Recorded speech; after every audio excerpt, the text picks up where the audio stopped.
आपको बहुत बहुत धन्यवाद अध्यक्ष जी। मैं वाद विवाद में नहीं जाऊंगा। मेरा सवाल सबसे पहले अपने उस पराक्रमी सेना के लिए जिन्होंने अद्वितीय पराक्रम दिखाया।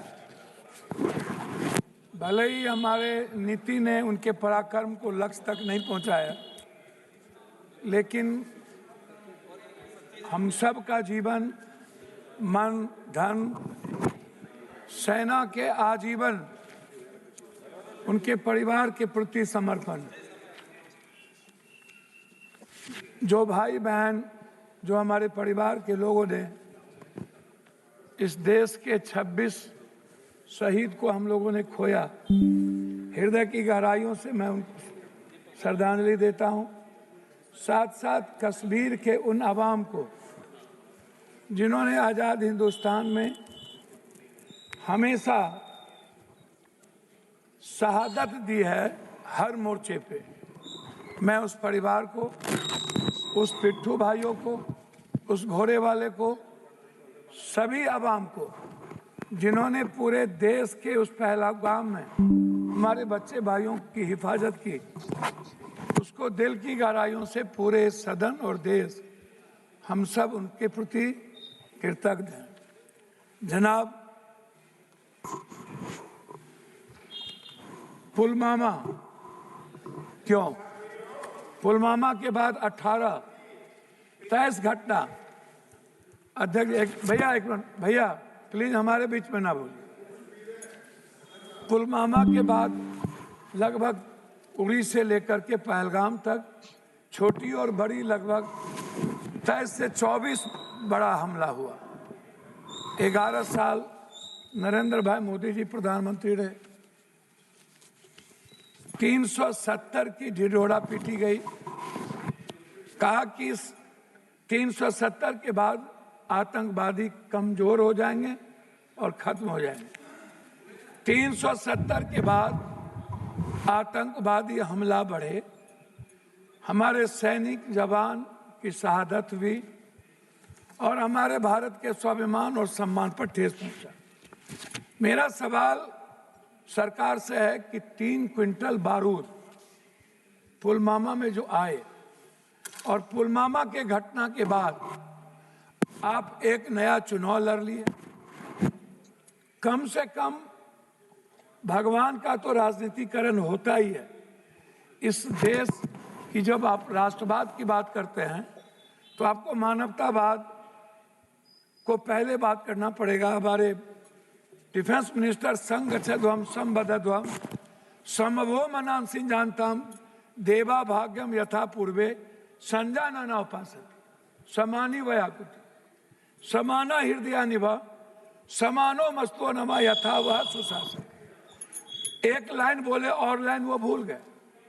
और इसी में है भारत की पूरी संस्कृति, पूरी सनातन, पूरी वसुधैव कुटुंब, पूरा सर्वधर्म संभाव और सार्वभौमिकता।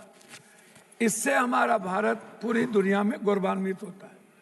लेकिन कभी भी हम नेता और हम पार्टी के लोग किसी भी छोटी बड़ी घटना का राजनीतिकरण करते हैं। मुझे दुख इस बात का है कि हम संविधान के स्वरण की बात नहीं कर पाते। हम संविधान की बात में जब आते हैं तो हम वन जस्टिस की बात नहीं होती। मानवर, मैं आपसे उस 3 क्विंटल बारूद के बारे में यह देश जानना चाहता है कि उसके बाद क्या हुआ।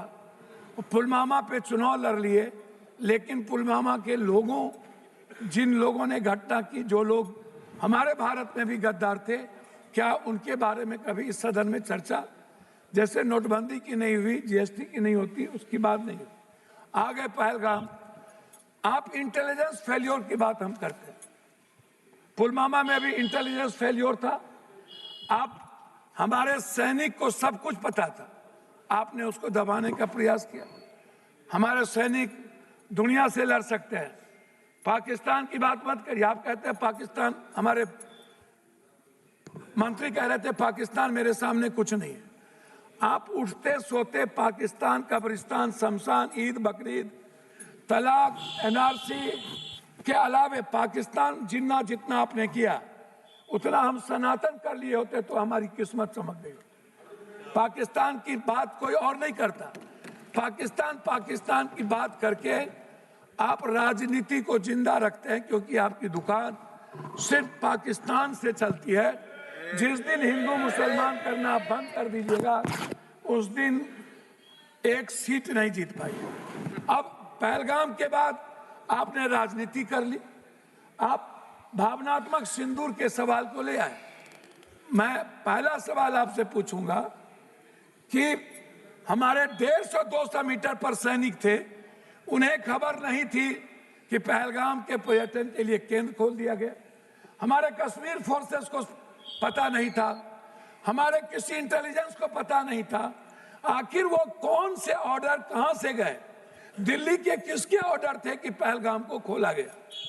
इस बात को आप समझिए। ये बात सभापति महोदय, सबसे महत्वपूर्ण है ये जानना कि इंटेलिजेंस किसके साथ है। इंटेलिजेंस क्या गृह मंत्री जी देखते हैं? क्या गृह मंत्री जी को किसी बात की जानकारी नहीं थी? हम नहीं, आप नहीं, ऐसे नहीं अध्यक्ष जी, कम से कम ऐसे। मैं आंशिक रूप से आपसे एक बात कहना चाहूंगा। गृह मंत्री जी, आप हमको मालदीव इंदिरा गांधी जी को मैं ले जाना चाहूंगा। आपको थोड़ा सा हमको 2 मिनट समय दिया। वास्तविक में आधुनिक क्षुद्र क्षमता में सुधार धीमा। मैं आपको नेपाल से दूरी और चीन की घुसपैठ की बात करूंगा। 2015 में कथित ब्लैकबॉट के बाद नेपाल का भारत विरोधी भावना बढ़ी। नेपाल ने भारत से दूर होकर चीन से सैन्य और आर्थिक समझौता किया। नेहरू और राजीव गांधी के समय नेपाल का भारत मित्र था।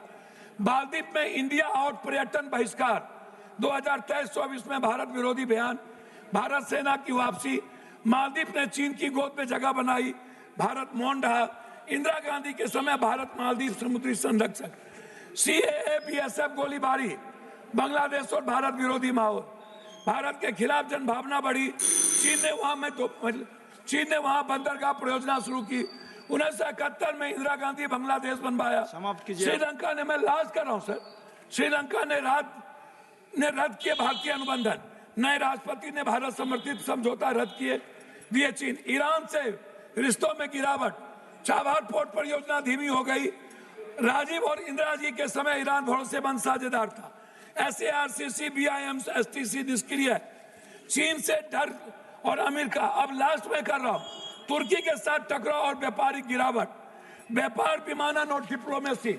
मैं अंतिम में मैं आपसे कहना चाहूँ, अंतिम में कह रहा हूँ ऑनरेबल मेंबर अंतिम में मैं मैं एक मिनट सर, एक मिनट ऑनरेबल मेंबर सर, एक मिनट सर, एक मिनट मैं आप खत्म कर दीजिए, खत्म कर दीजिए। एक मिनट सर, एक मिनट जस्ट दुराज जी, जस्ट मिनट। एक मिनट भैया